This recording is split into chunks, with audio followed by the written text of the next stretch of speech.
Hello all of you.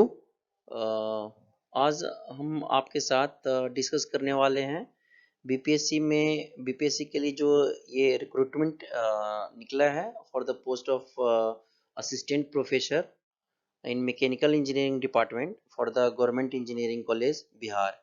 ये अभी हम लोग बात करेंगे एडवर्टाइजमेंट नंबर 51/2020 जो कि एक्सपेक्टेड डेट है एग्जाम का 12th of April. I hope so. तो हम लोग इसमें देखेंगे बेसिकली इंट्रोडक्शन देखेंगे। पहले इंट्रोडक्शन का मतलब ये हो गया कि हम लोग देखेंगे क्या वैकेंसी थी और क्या नंबर ऑफ सीट्स अवेलेबल्स हैं और क्या सिलेबस हैं। उसके बाद हम लोग इसके डिस्कस करने के बाद हम लोग ये फॉलो अप करेंगे जो प्रीवियस ईयर्स का जो क्वेश्चंस पेपर्स हैं जो एडवर्टाइजमेंट नंबर 2022/2014 ये 2014 में एडवर्टाइजमेंट निकला था। उसके सारे क्वेश्चंस हम लोग यहाँ पे डिस्कस करेंगे, वन बाय वन देखेंगे कि किस तरह का क्वेश्चन था, क्या पैटर्न्स था, कितने नंबर ऑफ क्वेश्चंस पूछे गए थे, क्या उनका क्वेश्चंस का कितने मार्क्स थे, ठीक है, नेगेटिव मार्क्स थे या नहीं थे। तो ये सब सारे हम लोग इसको फॉलो करेंगे। उसके बाद अभी क्या है कि अभी रिसेंट में 2020 में जो एडवर्टाइजमेंट निकला है इलेक्ट्रिकल एंड इलेक्ट्रॉनिक्स का, उसका फाइनल रिजल्ट भी आ गया।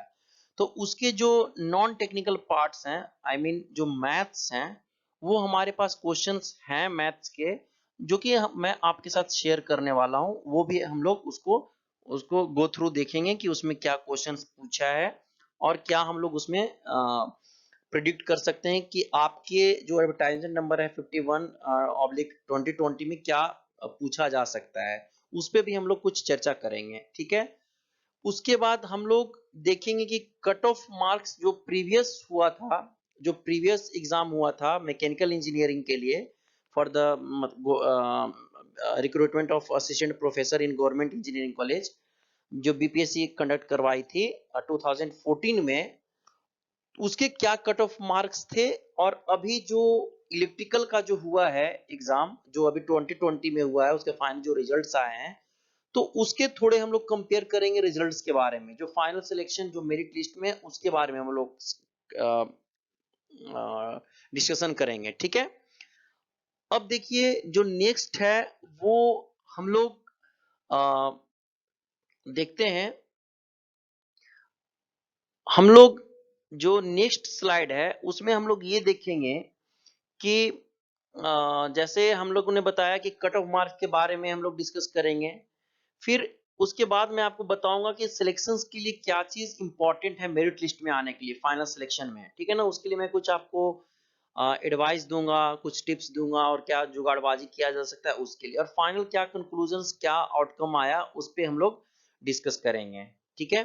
तो पहले हम लोग देखेंगे वैकेंसी क्या है, फिर उसके बाद हम लोग डिस्कशंस करेंगे जो प्रीवियस क्वेश्चंस पेपर है जो 2014 में जो एग्जाम हुआ था असिस्टेंट प्रोफेसर के लिए, मैकेनिकल इंजीनियरिंग के लिए, उसमें डिस्कस करेंगे। फिर उसके बाद एनालिसिस करेंगे जो कि इस बार रिलेटेड हुआ है सिर्फ मैथ्स का क्वेश्चंस का। फिर कट ऑफ देखेंगे कि दोनों का क्या कट ऑफ रहा।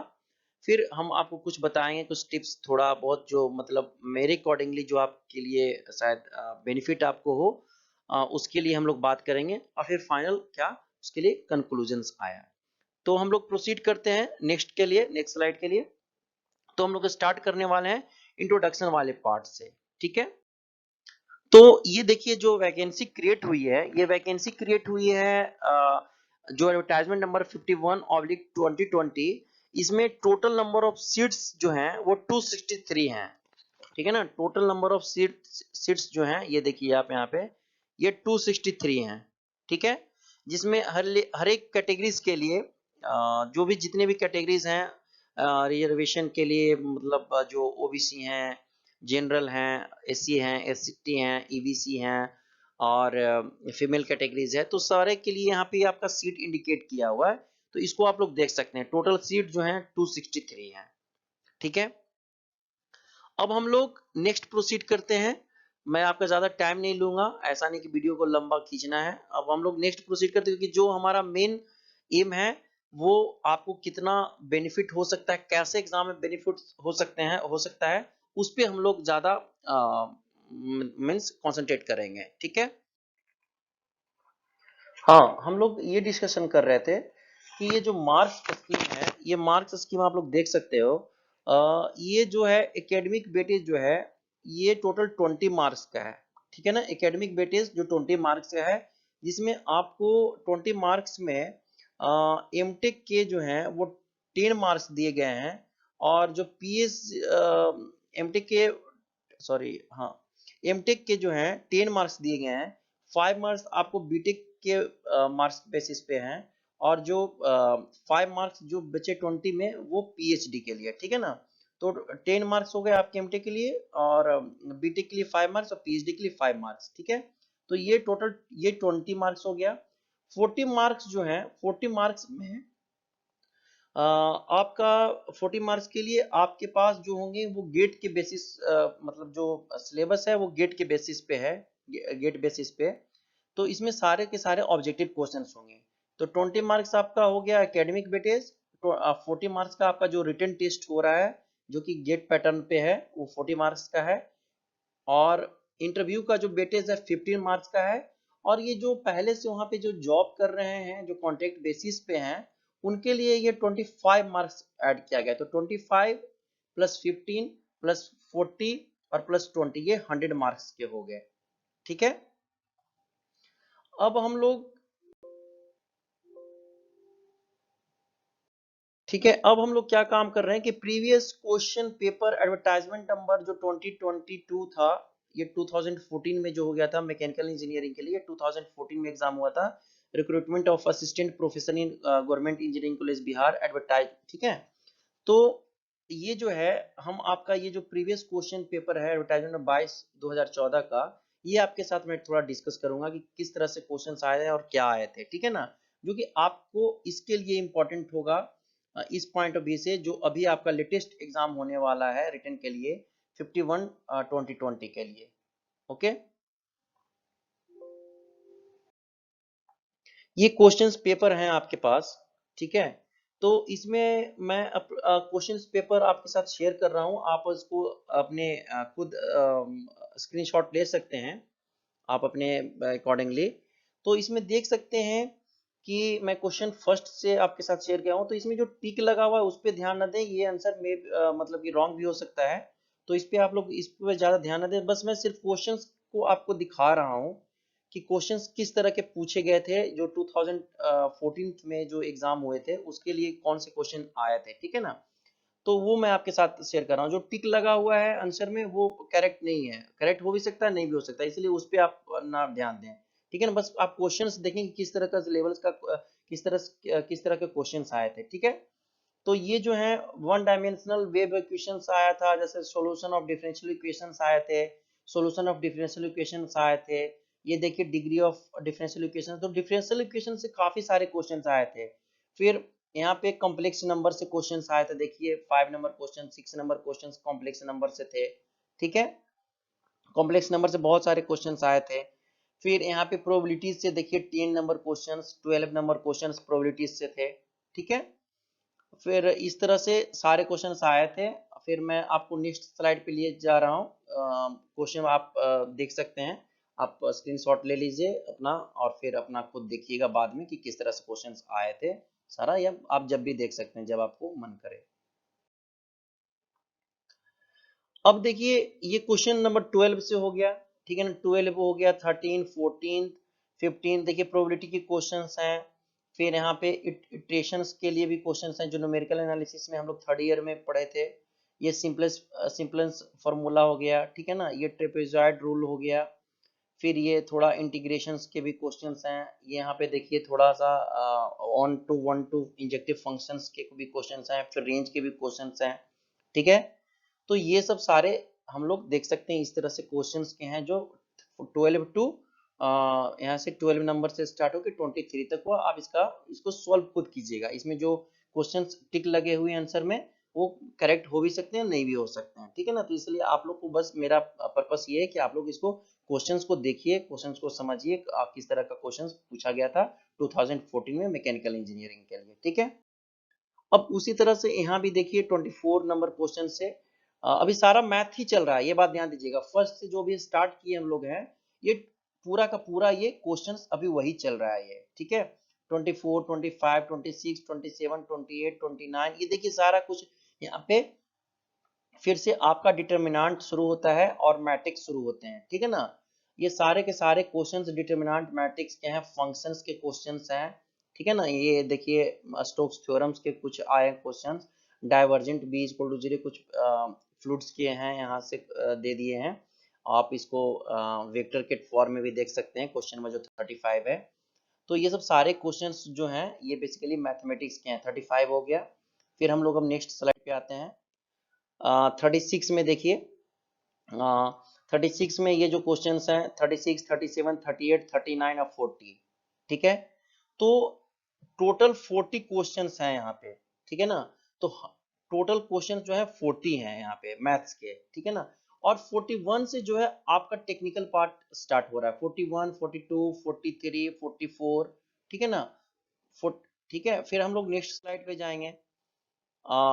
45, 46, 47, 48, 49, 50, 51, 52, 53, 54, 55, 56, फिर 57, 58, 59, 60, 61, 62, 63, 64, 65, 66, 67, 68, 69, 70, 71, 72, 73, 74, 75, 76, 77, 78, 79, 80, 81, 82, 83, 84, 85, 86, 87, 88, 89, 91, 92, 93, 94, ठीक है। आप लोग स्क्रीनशॉट ले लीजिए, मैं धीरे धीरे बोल रहा हूँ ताकि आप लोग क्वेश्चंस को देख सकें, समझ सकें। 95, 96, 97, 98, 99, 100, ठीक है। तो इसका मतलब ये हो गया कि ये टोटल 100 क्वेश्चंस पूछे गए हैं। टोटल नंबर ऑफ क्वेश्चंस है जो हैं 100 है। इसमें जो 40% क्वेश्चंस जो हैं, 40% क्वेश्चंस जो हैं ये क्या चीज के हैं, मैथ्स के हैं, ठीक है ना। ये 40% जो क्वेश्चंस हैं ये बेसिकली आपके मैथ्स के क्वेश्चंस हैं, ठीक है ना। 60% जो क्वेश्चंस हैं वो आपके टेक्निकल हैं। 60% जो क्वेश्चंस हैं टेक्निकल हैं, सिर्फ और सिर्फ मैकेनिकल इंजीनियरिंग से है, टेक्निकल, ठीक है। तो 40% क्वेश्चन जो है मैथ्स के हैं, 60% क्वेश्चन जो है टेक्निकल है। तो ये जो मैं क्वेश्चन है ये 2014 का है, जो मैकेनिकल इंजीनियरिंग में पूछा गया था, मैकेनिकल इंजीनियरिंग के recruitment for the assistant professor के लिए, ठीक है ना। तो ये टोटल 100 क्वेश्चन पूछे गए थे, जिसमें 40% क्वेश्चन जो थे मैथ्स के थे और 60 टेक्निकल के थे, ठीक है। अब तो ये हो गया उसकी बात 2014 की। अब मैं आपके साथ कुछ डिस्कस कर रहा हूं जो अभी रिसेंट में बीपीएससी में जो क्वेश्चंस, जो इलेक्ट्रिकल एंड इलेक्ट्रॉनिक्स के जो क्वेश्चंस जो फाइनल सिलेक्शन हुआ है, ठीक है। उसके उसका सिर्फ मैथ्स का जो क्वेश्चंस है वो मैं आपके साथ शेयर कर रहा हूँ। शायद आप लोग को कुछ इसका बेनिफिट मिले और शायद आप लोग इसको यूज कर सकें अपने एग्जाम्स के लिए, प्रैक्टिस के लिए, ठीक है। तो सिर्फ मैं मैथ्स का ही क्वेश्चन से आपके साथ शेयर कर रहा हूँ जो पूछे गए हैं एडवर्टाइजमेंट नंबर 53/2020 में, अभी जो रिसेंट जिसका फाइनल रिजल्ट आया है, ठीक है। तो आप लोग इसको देखिए, मैं बता रहा हूँ आपको, देखिए ये जो है मैथ्स के क्वेश्चंस हैं, ठीक है ना। क्वेश्चंस हैं 1, 2, 3, 4, 5, 6, 7, 8, 9, 10, 11। आप इसका स्क्रीनशॉट ले लीजिए, फिर मैं डिस्कस करूंगा आपके साथ। 11, फिर 12, 13, 14, 15, 16, 17, 18, 19, 20, 21, 22, 23, 24, 25, 26, 27, 28, 29, 30. So there are only 30 questions, ठीक है ना। there are only 30 questions, of from the mathematics, ठीक है ना। अब मैं आपको बता रहा हूँ इसका एनालिसिस करके। तो जो प्रीवियस ईयर में मैंने आपको शो किया क्वेश्चंस पेपर, जो एडवर्टाइजमेंट नंबर 2022/2014 के लिए था, with respect to this year जो एडवर्टाइजमेंट नंबर 53/2020 जो electrical and electronics electrical and electronics के लिए जो बात मैंने किया आपका बात की, तो देखिए अगर आप यहाँ देख सकते हैं, ठीक है ना। तो इसमें जो मैकेनिकल के लिए जो 2022 में जो एग्जाम हुआ था, उसमें टोटल नंबर ऑफ क्वेश्चंस जो थे वो 100 थे, ठीक है ना, ठीक है। और जो इस बार एग्जाम हो रहा है 53 में, उसमें टोटल नंबर ऑफ क्वेश्चंस जो है ओनली 80 हैं, ठीक है। इसमें नंबर ऑफ क्वेश्चंस मैथ के जो पूछे गए थे 50 पूछे गए थे, ठीक है। सॉरी, मैंने गलत लिख दिया है। नंबर ऑफ मैथ्स के क्वेश्चन जो हैं वो 40 पूछे गए थे। इसको कट कर दीजिए आप लोग, ठीक है ना। 40 क्वेश्चंस पूछे गए थे ओनली, ठीक है। 40 क्वेश्चंस पूछे गए थे, और यहाँ पे जो है वो 60 क्वेश्चन पूछे गए थे। 60 क्वेश्चन, सॉरी मैंने गलत लिख दिया था। जो मैकेनिकल में हो गए थे वो 100 टोटल क्वेश्चन पूछे गए थे, जिसमें 40 जो थे वो 40 जो थे मैथ के क्वेश्चंस थे, और जो टोटल इसके लिए थे टेक्निकल के क्वेश्चन वो 60 थे। कहने का मतलब 60% जो था वो जो था टेक्निकल पार्ट्स थे, और जो 40% थे वो जो 40% थे वो मैथ्स के थे। उसी तरह से सिमिलरली ईई के लिए जो इलेक्ट्रिकल का जो इस बार का जो पैटर्न है, इस बार जो एग्जाम हो रहा है 2020 में, उसमें 80 क्वेश्चंस टोटल रहेंगे, जिसमें 30 क्वेश्चन सिर्फ मैथ्स के आएंगे, और 50 क्वेश्चंस जो हैं वो टोटल टेक्निकल आएंगे, ठीक है ना। मतलब लगभग 60% ही हुआ इस बार भी, ठीक है ना। 60% ऑलमोस्ट जो है इस बार भी टेक्निकल पार्ट्स आएंगे, और 40% जो हैं आपके मैथ्स आएंगे, ठीक है ना। और ईच क्वेश्चन कैरी 0.5 मार्क्स रहेंगे, ठीक है ना। ईच क्वेश्चन कैरी 0.5 मार्क्स रहेंगे, ठीक है ना। तो ये आपको ध्यान देना है। और मेरे पास अभी एक्चुअली हमारे माइंड में है नहीं कि पिछले साल जब 2020 जो प्रीवियस एडवर्टाइजमेंट हुआ था, जो 2014 में एग्जाम हुआ था, उसमें नेगेटिव मार्किंग नहीं था, ठीक है ना। तो इस बार आप लोग पहले प्लीज मेक श्योर हो जाइएगा कि आपका नेगेटिव मार्किंग है कि नहीं है। एक्चुअली मैंने ध्यान नहीं दिया नेगेटिव मार्किंग है कि नहीं, वो आप खुद देख लीजिएगा, ठीक है ना। इसलिए प्लीज अगर नेगेटिव मार्किंग होगा तो प्लीज आप लोग उसको गेस करके नहीं मारेंगे, ठीक है ना, मेरा रिक्वेस्ट है। और पिछले जो बार जो क्वेश्चंस हैं वो 0.5 मार्क्स के हैं, ठीक है ना।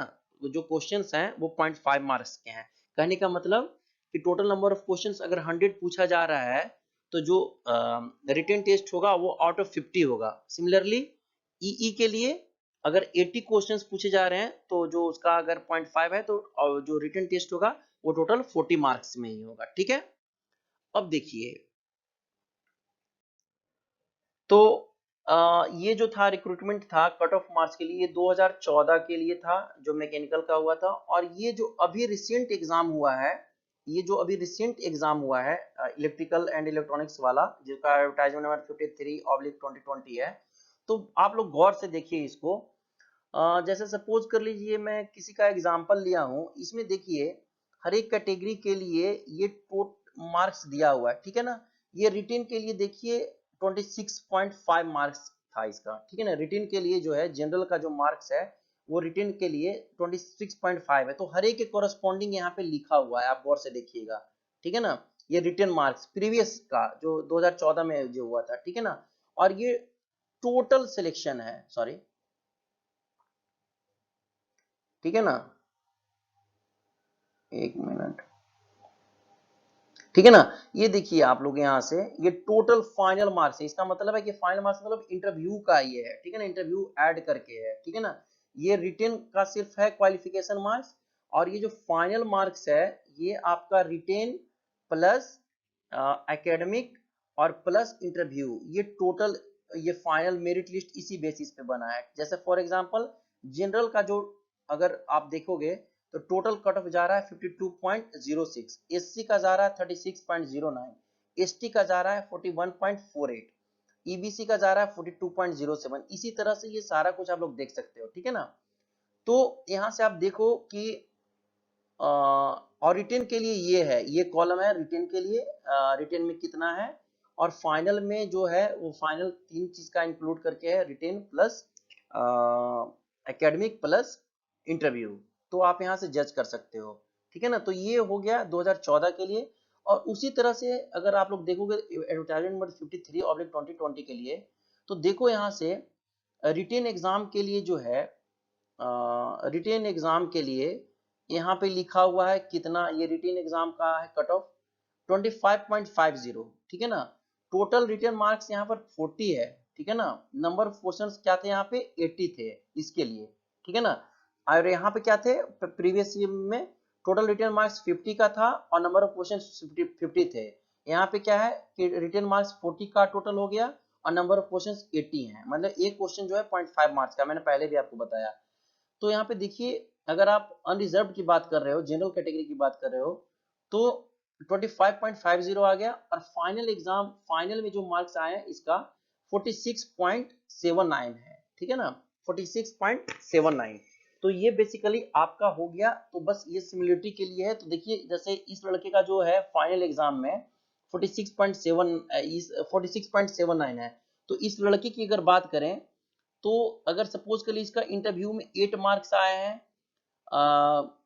एकेडमिक में जो मैंने बताया था आपको कि इसको 12 मार्क्स मिले हैं, और रिटेन में 27 मार्क्स मिले हैं। तो ये तीनों को सारे को ऐड किया गया तो 48.04 मार्क्स इस लड़के का। तो इसका मतलब है कि ये लड़का क्वालिफाई कर गया, ये मेरिट लिस्ट में ये लड़का आ गया, ठीक है ना। लेकिन अगर मान लें कि हम ये इसका लेते हैं, इस लड़के का लेते हैं सपोज कर लो, तो आप देखो इसके रिटेन में 23.5 मार्क्स आए हैं, टोटल एकेडमिक 12 मार्क्स आए हैं, इंटरव्यू में सिर्फ इसको 1 नंबर ही आया है, ठीक है ना। और एग्रीगेट जो है वो 36.5 है, और ये कैटेगरी है EWS, ठीक है ना।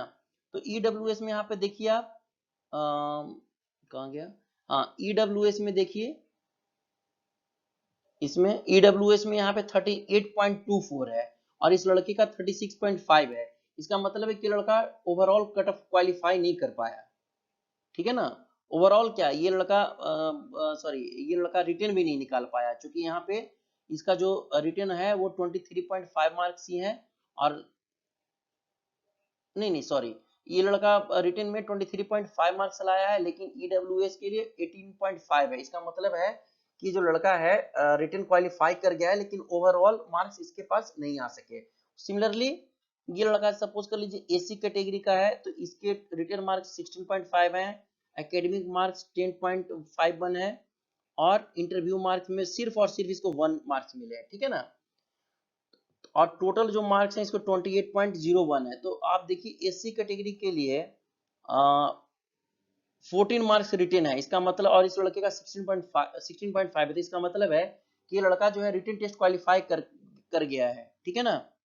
ये लड़का रिटेन क्वालिफाई कर गया और इसका टोटल जो मार्क्स है 29.72 है, 29.72 है, और इसका जो मार्क्स ऑब्टेंड हुआ है 28.0। इसका मतलब ये लड़का थोड़ा सा से रह गया, ओवरऑल क्वालिफाई नहीं कर पाया। ओवरऑल क्वालिफाई करने के लिए इसे चाहिए था 29.72, लेकिन इस लड़के का 28.01 आ गया। तो इसका मतलब ये है कि आप लोग यहाँ से एनालिसिस कर सकते हो, आप लोग एक मोटा मोटी जो है एक अपना व्यू देख सकते हो कि किस तरह से मार्क्स स्कीम है, और रिटेन का जो है कट ऑफ मार्क्स क्या जा रहा है, फाइनल मार्क्स क्या जा रहा है। चूंकि सीटें बहुत इलेक्ट्रिकल एंड इलेक्ट्रॉनिक्स में कम थी, इसीलिए आई होप सो कि कोई लड़के जो कॉन्ट्रैक्ट बेसिस पे जो पहले से वहां पढ़ा रहे हैं, क्योंकि उनको काफी मार्क्स का वेटेज दिया गया था 25 मार्क्स का। तो आप ही सोचो अगर कोई लड़का अगर 27.5 मार्क्स ला रहा है यहाँ पे, और उसके मार्क्स अगर और ऐड कर लोगे, जो लड़का अगर सपोज कर लो कि रिटन क्वालिफाई कर गया है, तो उसका अगर कॉन्ट्रैक्ट वाले का मार्क्स अगर और ऐड कर लोगे जो वहां से काफी दिन से हैं, तो उसके तो बहुत मार्क्स आ जाएंगे। जैसे आप देखो यहाँ पे सपोज कर लो, एक एग्जांपल के तौर पे मैं किसी जनरल लड़के का एग्जांपल ले रहा हूँ जिसका अनरिजर्व का 25.5 मार्क्स है, ठीक है। और कोई लड़का जो कॉन्ट्रैक्ट बेसिस पे बिहार में सपोज कर लो 7 ईयर से पढ़ा रहा हो, ठीक है ना, तो उसको 7 ईयर से पढ़ा रहा है तो उसको ऑलरेडी 25 मार्क्स हो गए, ठीक है ना। 25 तो ये 25.5 और प्लस 25 50, ठीक है ना। अगर उसका एकेडमिक अगर आप कुछ भी ले लो, सपोज करो 8 नंबर ले लो, तो ये बहुत ज्यादा आ जाएगा। तो इसका मतलब ये हो गया कि इलेक्ट्रिकल और इलेक्ट्रॉनिक्स में कोई भी जो कॉन्ट्रैक्ट बेसिस पे लड़के थे कोई रिटर्न क्वालिफाई नहीं कर पाए, ठीक है ना, जहां तक मैं समझ रहा हूं इस एनालिसिस से। ठीक है, अब हम लोग नेक्स्ट प्रोसीड करते हैं। आप लोग इसको और अगर एनालिसिस कर सकते हैं और अगर कुछ भी क्वेश्चंस हैं तो आप हमें कमेंट बॉक्स में लिख के आप लोग हमें पूछ सकते हैं। जहां तक मेरा व्यू है मैं अपना व्यू दूंगा, मैं ज्यादा तो नहीं बता पाऊंगा लेकिन मेरा जो व्यू है, चाहे कुछ भी आपको डिस्कशन करना है तो आप हमें कमेंट बॉक्स में लिख के आप हमें हमारे साथ आप कुछ बात कर सकते हैं। अब देखिए मैं आपसे बात कर रहा हूँ, कुछ मेरे पास जैसे मैं अपने अकॉर्डिंगली आपको बताना चाह रहा हूँ कि किस क्या चीज आपको मैं एडवाइस देना चाह रहा हूँ और क्या टिप्स है और आप कह सकते हैं कि क्या जुगाड़बाजी कर सकते हैं मेरिट लिस्ट में आने के लिए, ठीक है ना। कैसे आपका रिटर्न होगा, कैसे आपका फाइनल मेरिट लिस्ट में नेम आएगा, ठीक है। तो उसके लिए जस्ट हम लोग जस्ट जल्दी जल्दी हम लोग देखते हैं। तो सबसे पहली बात ये कि सबसे पहले चूंकि मैथमेटिक्स में आपको बता दें कि मैथमेटिक्स 40% सिलेबस कवर करता है, ठीक है ना। तो आपको तो मैथमेटिक्स एकदम सबसे ज्यादा प्रैक्टिस करना है, सबसे ज्यादा, चूंकि आप बिहारी हैं तो मैथमेटिक्स में आपका मैथमेटिक्स पे पकड़ होगा, ठीक है ना। और क्या मैं एनालिसिस किया हूँ, हम क्या एनालिसिस से क्या समझे हैं बेसिकली, जो आपका मैथमेटिक्स है वो टोटल का टोटल गेट बेसिस पे है, ठीक है ना। तो आप क्या काम कीजिए, मैं आप जब क्वेश्चन देखिएगा, जैसे सपोज कर लीजिए कि 2014 में जो मैंने आपको मैकेनिकल का क्वेश्चन दिखाया, उसमें जो मैथमेटिक्स पूछे गए हैं उसमें differential equations, complex numbers, probability, ठीक है ना, कुछ सिंपलेंस रूल वगैरह जो आता है, ठीक है ना, मेड मोडियन वगैरह ऐसे करके है, प्रोबेबिलिटी हो गया, तो इंटीग्रेशन, ठीक है ना, और कुछ वेक्टर के क्वेश्चंस थे, ठीक है। तो आपको उस पे एकदम बिल्कुल पकड़ होना चाहिए। आप पूरा का पूरा क्वेश्चन प्रैक्टिस कीजिए, एकदम मगअप कीजिए, रट जाइए, बार बार उस क्वेश्चन को सॉल्व कीजिए, मैथमेटिक्स को एकदम। अगर कुछ नहीं समझ में आ रहा है, सपोज कर लो कि ग्रीन्स थ्योरम आ रहा है, अब आपको क्या पढ़ने जाओगे यार, क्योंकि आपके पास बहुत कम टाइम है, उसका आंसर डायरेक्ट आप याद कर लो। क्योंकि बीपीएससी ऐसा नहीं कि वो कुछ क्वेश्चन फ्रेम कर रहा है, वो कहीं से उठा के बस आपको क्वेश्चंस देने वाला है, ठीक है ना, बस आप ये जानो।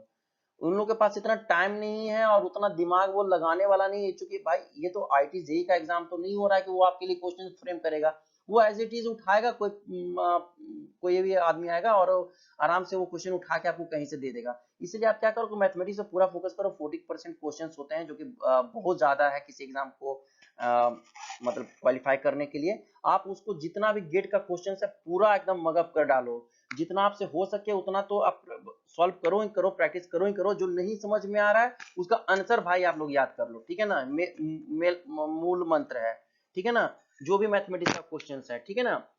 और एक मैं आपको बहुत इंपॉर्टेंट बात बताता हूँ जो बहुत लड़के लोग गलती करते हैं, ठीक है ना, ऑब्जेक्टिव एग्जाम में।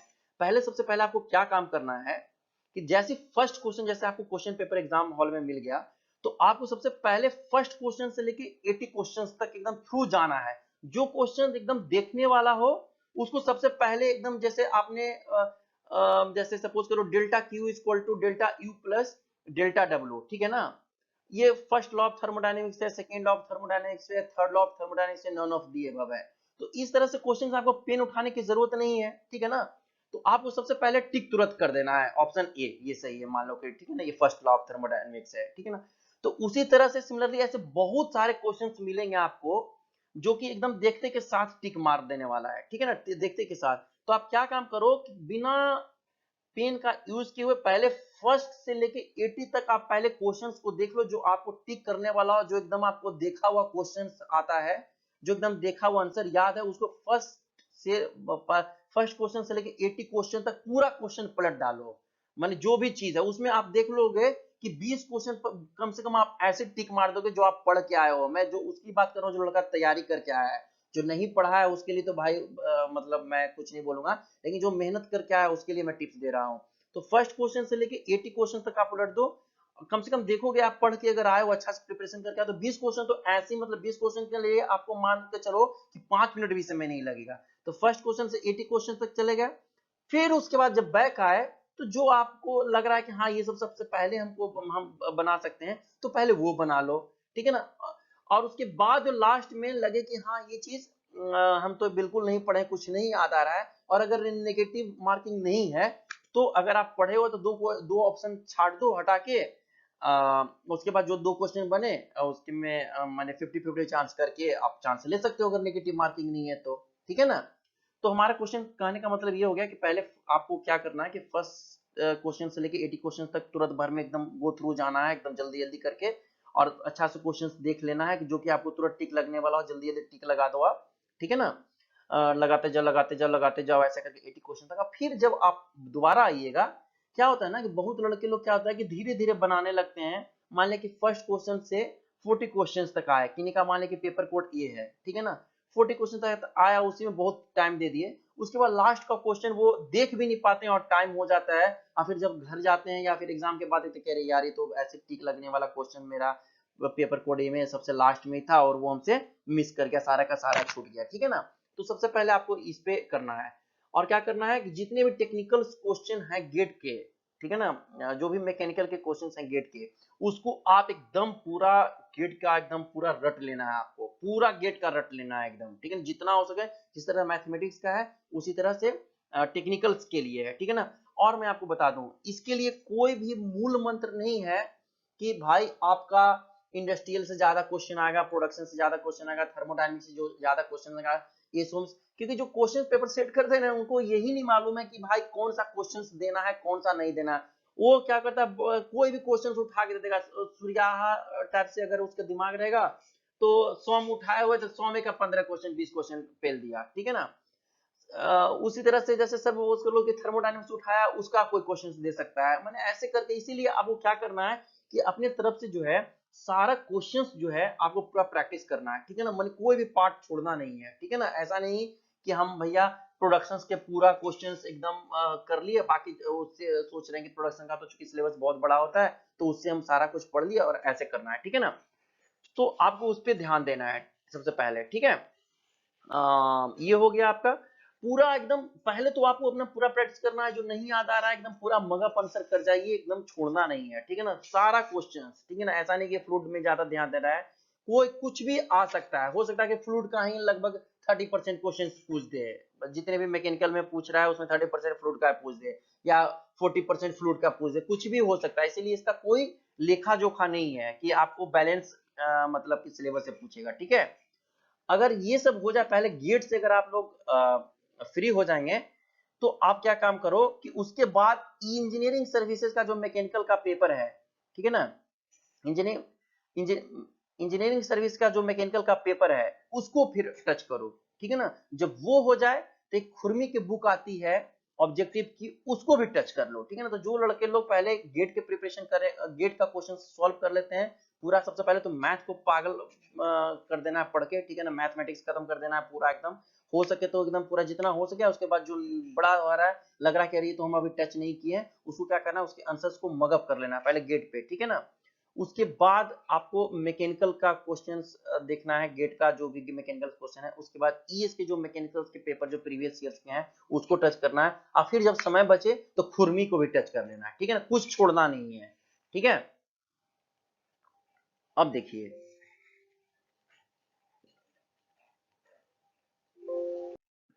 अब ये मेरा ओवरऑल कंक्लूजन ये रहा, जहां तक मैं समझ पाया हूं, मैं अपने अकॉर्डिंग आप लोग को बता रहा हूं कि मैथमेटिक्स आपका स्कोरिंग सब्जेक्ट है, इसमें मतलब स्कोरिंग मार्क्स है, ठीक है ना। क्योंकि मैथमेटिक्स 40% पूछ रहा है अगर, तो बहुत लोग मैथमेटिक्स अगर नहीं पढ़ते हैं तो आ, मतलब आप अगर मैथमेटिक्स पढ़ के गए तो आपको फायदा हो जाएगा, ठीक है ना, इसीलिए मैथमेटिक्स को आपको आधार बनाना ही बनाना है, ठीक है ना। और दूसरा पॉइंट जो मेरा ये नहीं सोचना है कि भाई कॉन्ट्रेक्चुअल वाले बेचारे जो फैकल्टी हैं जो बहुत दिन से वहां पढ़ा रहे हैं उसको 25 नंबर दिया गया है, ठीक है ना, उनको एडवांटेज ऑफ कोर्स मिलेगा क्योंकि वो बहुत दिन से पढ़ा रहे हैं, ठीक है ना वहां पे। तो वो सब नहीं सोचना है, क्योंकि कॉन्ट्रेक्चुअल जो फैकल्टी है वो बहुत कम है और आपकी वैकेंसी बहुत ज्यादा है, ठीक है ना। तो मान के 1 मिनट चलते भी हैं, कॉन्ट्रेक्चुअल फैकल्टी का अगर सिलेक्शन हो भी जाता है फिर भी बहुत सारे सीट्स बचे हुए हैं, ठीक है। तो उसके बारे में नहीं सोचना है आपको, ठीक है ना। इसीलिए आपको ये काम करना है कि आपको बस अपना सोचना है कि कैसे आपका रिटेन क्लियर हो, ठीक है ना। सो आपका रिटन टेस्ट के लिए सबसे पहले आपको क्लियर करने पे कंसंट्रेट करना है, जो मैंने आपको मूल मंत्र बताया, जो जुगाड़ बताया जैसे करने का, ठीक है ना। इसीलिए ये सब नहीं सोचना है आपको, ठीक है। तो सबसे पहले मैथमेटिक्स हो गया, और कॉन्ट्रेक्चुअल फैकल्टी तो बहुत कम है, 35-40 फैकल्टी टोटल होंगे, तो और सीट बहुत ज्यादा है, तो उनके बारे में नहीं सोचना है आपको। सबसे पहले क्लियर रिटन टेस्ट करना है, और जब रिटन टेस्ट क्लियर हो जाएगा आपका, उसके बाद मैं जब रिजल्ट आएगा, उसके बाद मैं सिर्फ इंटरव्यू के लिए आपको टिप्स बताऊंगा कि किस तरह से आपको इंटरव्यू फेस करना है, ठीक है ना।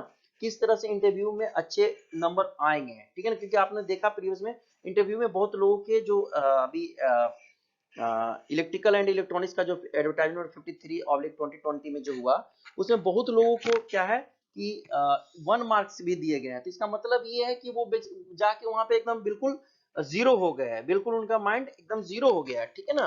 तो आपको वो काम नहीं करना है, ठीक है ना। तो पहले तो आप रिटन टेस्ट निकालिए, उसके बाद मैं जब दूसरा वीडियो बनाऊंगा तो आपको उससे काफी ज्यादा फायदा होगा, ठीक है ना। और लास्टली मैं बस आप लोग के लिए दुआ करूंगा कि आप लोग का अच्छा से अ, मतलब एग्जाम रिटन क्लियर हो जाए, सारे लोग को ऑल द बेस्ट हमारे तरफ से। अगर कोई भी क्वेश्चंस अगर आपके हैं तो आपका मोस्ट वेलकम है। और एक चीज लास्टली मैं ये बोलना चाहता हूँ कि मैं ये जो है यूट्यूब वीडियो, सो प्लीज आप जो हमारे चैनल को जो है एक बार प्लीज आपसे आप लोग सबसे रिक्वेस्ट है कि जरूर इसको सब्सक्राइब कर दीजिए, और अपने भी जो भी फ्रेंड व्रेंड हैं अगर आप सब्सक्राइब करा सकते हैं तो आपको लॉट ऑफ थैंक्स। ओके, सो फिर मिलते हैं नेक्स्ट वीडियो में। Thank you all of you, thank you so much, ठीक है। बस आप ये जान लो कि मैं ये वीडियो जो बनाया हूँ, मैं टॉप 10 में आया था, जो हुआ था पिछली बार जो 2014 में हुआ था, टॉप 10 में मैं था। बस आप लोग के लिए हेल्प के लिए मैं वीडियो बनाया था। आज मैं दिन भर इस पर टाइम दिया, मैं थोड़ा इधर उधर कुछ देखा उखा सब तरह से, तो मैं सोचा कि आप लोग को बेनिफिट्स हो जाएंगे। So thank you so much, ठीक है। हम लोग नेक्स्ट वीडियो में जब आपका इंटरव्यू का आ जाएगा तो फिर हम लोग मिलेंगे। Thank you.